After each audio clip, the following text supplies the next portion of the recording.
A bit of background. I, 40 male, have been married to my wife, 40, for 5 years. She has a son, tween, and a daughter, pre-tween, from her previous marriage. I have one daughter, 1 year younger than her daughter, from my previous marriage. About a month ago, her son accused me of hitting him. I never put my hands on him or anyone. My wife confronted me, and I denied it. She didn't believe me. After the argument, I went to cool off and talk to my friend. He was very worried and said I should leave the house with my daughter. He said that I'm a man, and no one is going to believe me, and I could lose my daughter if things escalate. I finally understood the gravity of the situation I was in. After a long walk, I made up my mind. I went to my house and asked my wife to talk to me. I said that I never hit him. I don't know why he said it, and I don't want to know anymore. I told her that I did not feel safe in this house and didn't want to risk my and my daughter's futures. I told her I understood her mama bear mindset, so I won't blame her for not believing me. But the last place I want to be is anywhere near a mama bear. I packed my and my daughter's bags and left for my parents' house. I refused to take her calls and asked her to only contact me through messages, since it's not legal in my state to record without the consent of both parties. Her messages ranged from blaming me to blaming herself and wanting to talk in person. 3 weeks later, she messaged me and told me she believed me. When I left, she started questioning her son's allegations, and obvious inconsistencies emerged. She realized that her son was full of crap. She apologized profusely and begged me to come back. I refused. I told her that I couldn't risk it anymore. I don't trust her children, and I don't trust her to believe me. I can't risk it. She asked me what I wanted her to do, give up her kids' custody? And I said, honestly, I do love her, and I do want to stay with her, but I can't risk it to be with her anymore if her kids are staying with us. I told her I was sorry, and I didn't expect her to leave her kids, so I thought it best if we moved forward with separation. It turns out she's actually considering giving up custody of her kids. Her ex-husband called me and asked me why his ex-wife was talking about giving up custody. I told him the truth, and he was angry with her son, but angrier with my wife. He respected me enough not to push it further when I told him to sort it out with my wife. So we're in the middle of a crap storm, and I'm not budging. I can't stay in the same house as her children. I'm getting bombarded by phone calls from people blaming me for making my wife abandon her children. So what other choice do I have? I can't risk going back now. Am I the idiot for not going back to my wife until she gives up custody of her children? Not the idiot.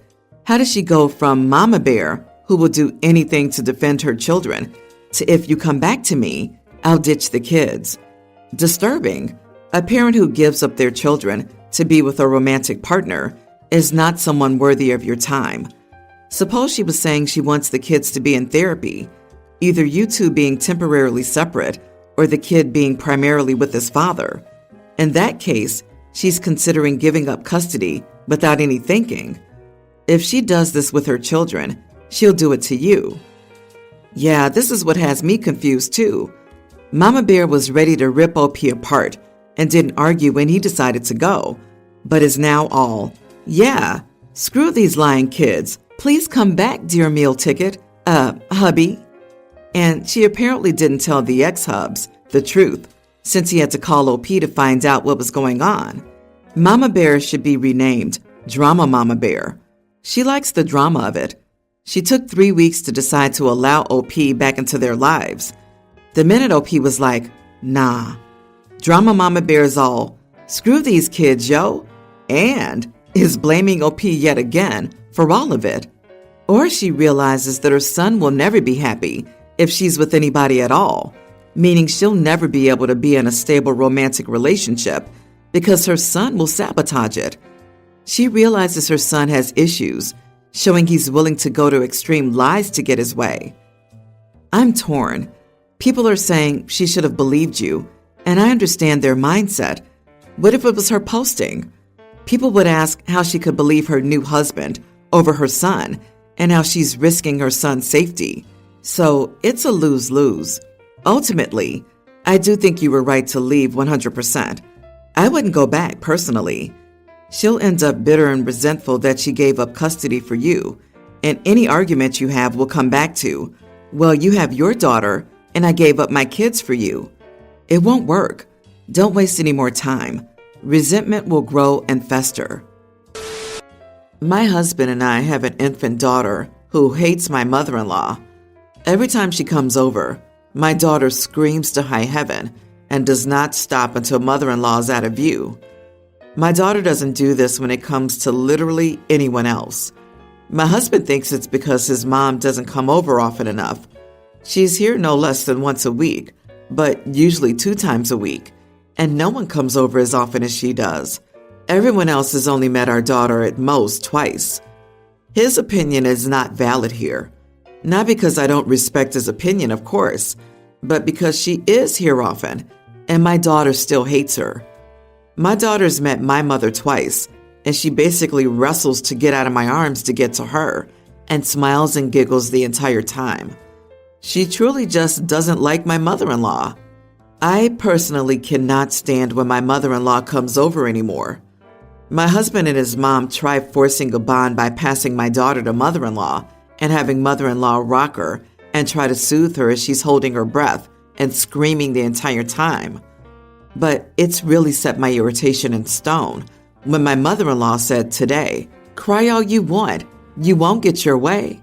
I don't play that game," and walked out of the room as my daughter reached for me. I instantly took her back and said, "No, you're mistaken. I don't play the game you're playing." I told them both that from now on, the second my daughter starts screaming, she's to be passed back to me. I'm no longer allowing this "we need to force a bond" BS.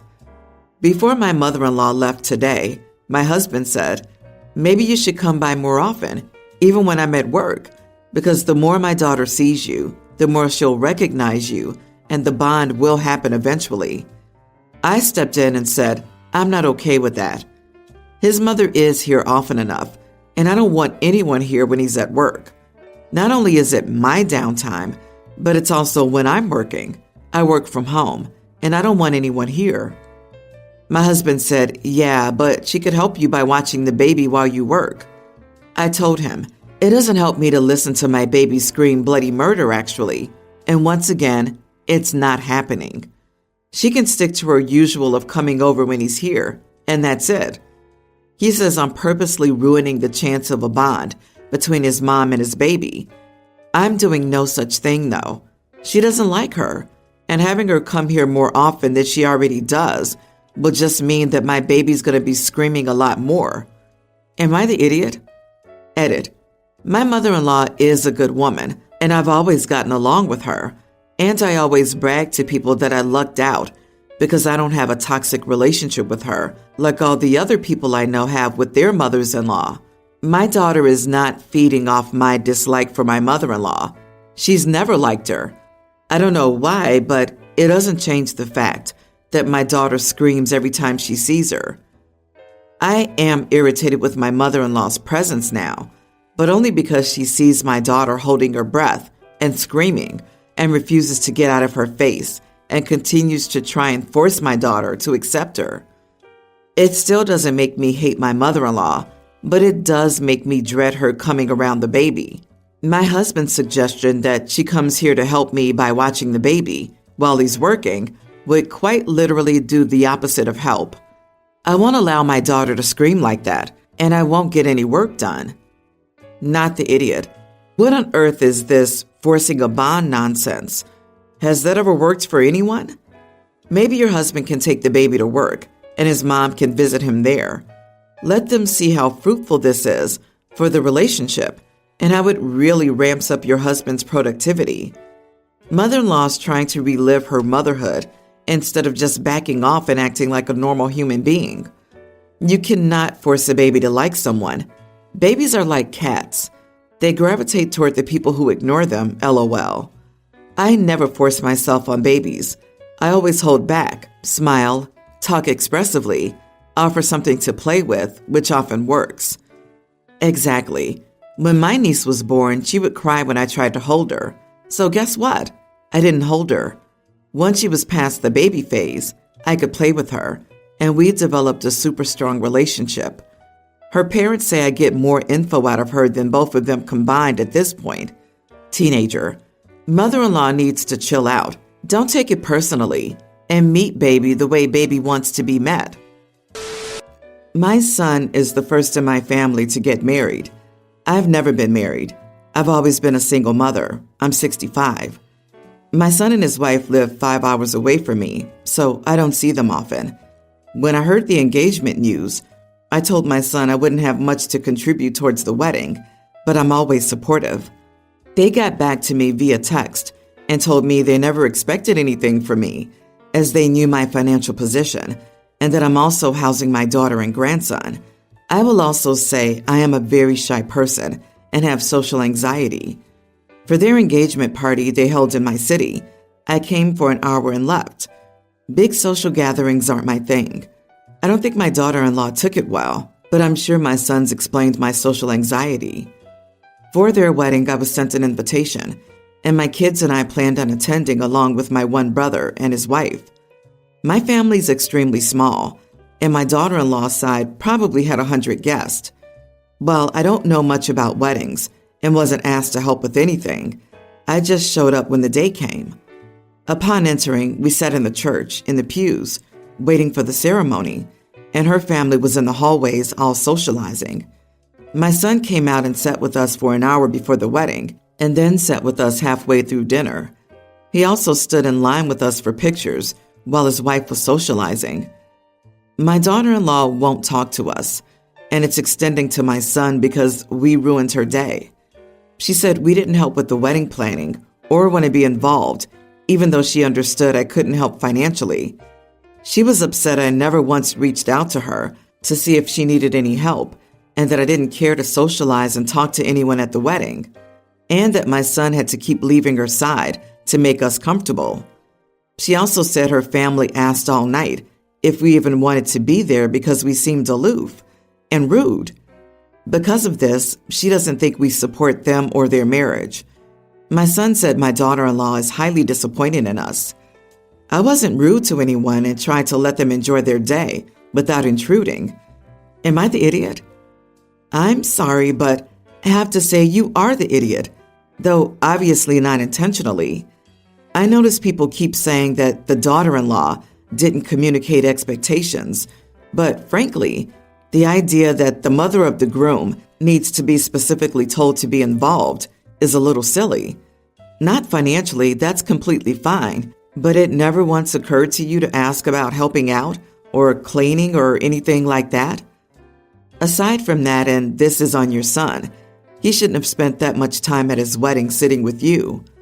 I'm getting the impression that he felt obligated to do this, and it took away from his time with everyone else, most notably the bride. Also, it's rude that you didn't even seem to bother trying to say hello to her family, your son's family. It absolutely does come off as rude. I understand social anxiety is hard. I have social anxiety, but you're a grown woman, and you need to be able to make yourself say hello to what is now your son's family. None of them approached OP. You are not the idiot. Considering your social anxiety, nothing stopped your daughter-in-law from asking you for help or her family from approaching you at the wedding to socialize. You showed up for the engagement party for a reasonable enough period if no one was engaging with you. Yeah, I'm sure OP seems super approachable after her great escape from the engagement party. For goodness sake, does no one read the whole post and consider it before contributing? OP has set a precedent of wanting to be left alone at best and not wanting to have a darn thing to do with this at worst. OP seems very self-centered, and the way the story is written, the whole wedding, her focus was on herself. Last week, 4 of my children and I moved into a 4-bedroom house. As there are 5 of us and only 4 bedrooms, my teenage sons share a bedroom. They're Mark, a male nearly adult, and Josh, a young male teen. My tween daughter Mia, myself, and 27-year-old autistic son Tom have our own rooms. The boys had shared a bedroom all their lives until last summer, when my 22-year-old daughter moved out, and one of them took her room. Now that we've downsized, they're unhappy about sharing a room again. The house has 2 bedrooms and a bathroom upstairs, One of the bathrooms is tiny and my daughter's room. The other one is mine so we can share the same bathroom. There are also 2 bedrooms and a bathroom downstairs. One is around the same size as my bedroom and the other is 5 feet wider. The smaller bedroom is still decent, with enough room for 2 double beds and the rest of their furniture. Ultimately, I decided to give my teens the smaller bedroom for a few reasons. Mark is a senior in high school and will be going to college in the fall, at which point Josh will have the room mostly to himself other than during school breaks. Tom has a part-time job and pays me $150 monthly rent. He also spends more time at home and in his room than his younger brothers. I plan on getting him a couch and a TV set up so he can have his own living space in the room. My teens are very active and have never spent much time hanging out in their rooms, even when they each had their own. Although Josh doesn't see his dad, Mark does. He has his own room at his dad's house, and although he spends more time at my home, he still stays with his dad somewhat frequently. Despite all the reasons I've listed, the teens have expressed that they're unhappy that they've been given the smaller room. They think they should have gotten the bigger bedroom because there are 2 of them. Josh is the most annoyed of the 2 and is texting his older sister, complaining. She talked to me about it, took their side, and suggested I play favorites by giving their older brother the bigger room. I understand their argument, but I also don't think a few extra feet of space is going to heal their frustration about sharing a room again. I'm willing to listen to criticism about this and possibly change things around. Am I being the idiot? And should I switch their rooms before my oldest son gets too settled? You are the idiot. I think you missed the major wrong in your thinking. Consider this. The larger room should go to the 2 teens because they share a room and an even smaller space together. Your adult son, being only single here, can surely take the smaller room, as he'll get privacy either way. Giving your younger sons more space will hopefully lessen their frustration at having to share.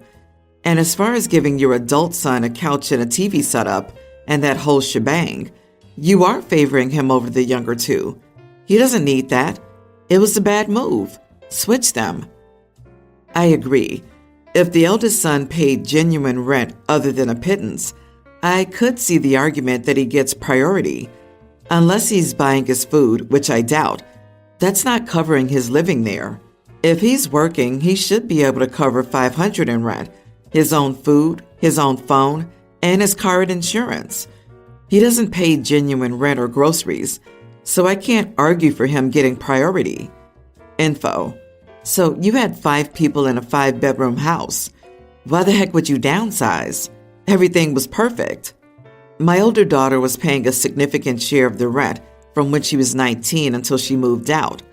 I tried to keep paying it on my own for the last 7 months, but I was struggling, especially since October, as I haven't received any child support from the dad of my youngest 2 since then. On top of that, the landlord at our old place was useless.